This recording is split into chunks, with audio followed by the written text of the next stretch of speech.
Direito penal, lei penal no espaço. Continuando o estudo do direito penal, ainda falando sobre a lei penal no espaço, in persona, ou seja, para uma pessoa específica, primeiramente precisamos apontar que existe uma distinção clara entre extradição, expulsão, deportação e banimento. A extradição se encontra no artigo 5º, inciso 51 da CF, a expulsão no artigo 54 da Lei 13.445, a deportação no artigo 50 da mesma lei e o banimento no artigo 5º, inciso 47D da CF. Lembrando que desses 4 institutos, o banimento ele é proibido pela Constituição Federal, que diz que não haverá penas de banimento. E nenhum desses institutos pode ser confundido com a entrega ao TPI, que se encontra descrita no artigo 5º, parágrafo 2 e 4 da CF e artigo 59, parágrafo 1º do decreto 4388, que é o decreto que inseriu no ordenamento jurídico o Estatuto de Roma. E vamos estudar cada um desses institutos, salvo o banimento, porque é proibido, nas aulas a seguir.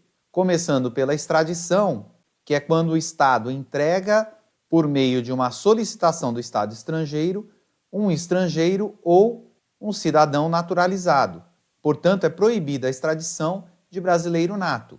E essa entrega de estrangeiro ou cidadão naturalizado se dá para que possa haver a instrução processual penal e ou a condenação penal, sendo realizada a outro país competente para fazer essa instrução ou executar a condenação penal nos termos do artigo 81 da Lei 13.445, que diz que a extradição é a medida de cooperação internacional entre Estado brasileiro e outro Estado, pela qual se concede ou solicita a entrega de pessoas sobre quem recaia condenação criminal definitiva ou para fins de instrução de processo penal em curso.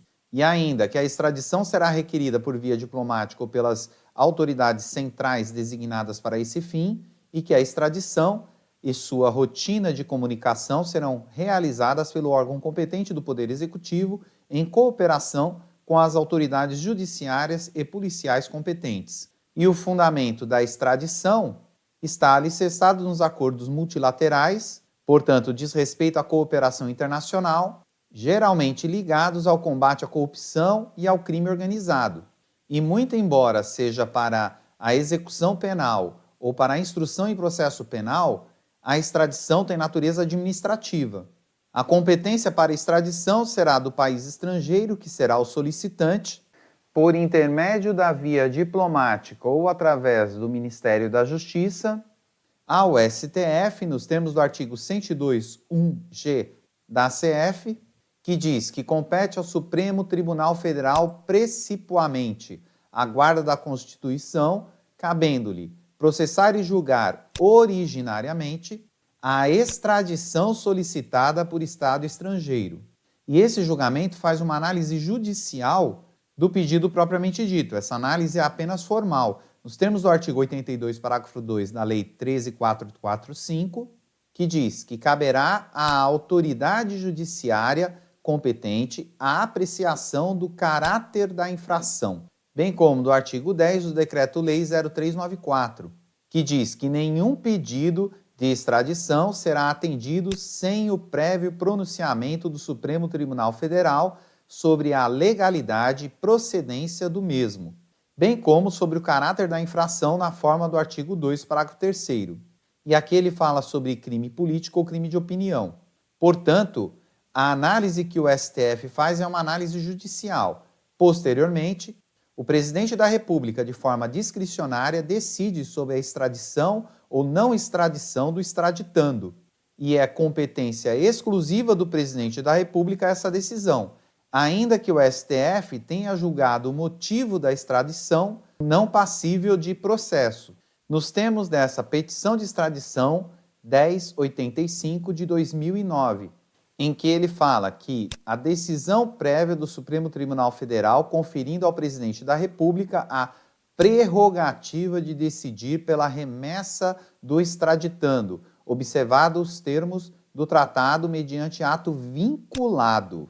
Lembrando que é ato de soberania nacional exercida no plano internacional pelo chefe de Estado.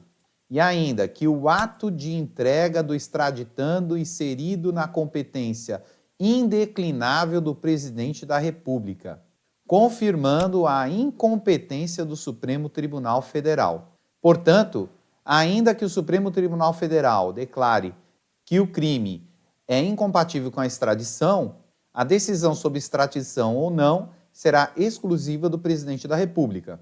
Em relação à extradição, ainda podemos classificar a extradição de acordo com seus interessados, com o extraditando e como reextradição.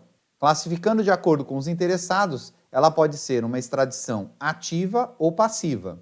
Ativa em relação ao Estado requerente, passiva em relação ao Estado demandado. Em relação ao extraditando, ela pode ser voluntária ou imposta. Voluntária quando tem anuência do extraditando e imposta quando há oposição do extraditando. Por fim, ela pode ainda ser classificada como reextradição. Nesse caso, o Estado requerente irá tornar-se o Estado requerido. Portanto, teremos um terceiro Estado que irá requerer o extraditando do Estado em que ele foi extraditado.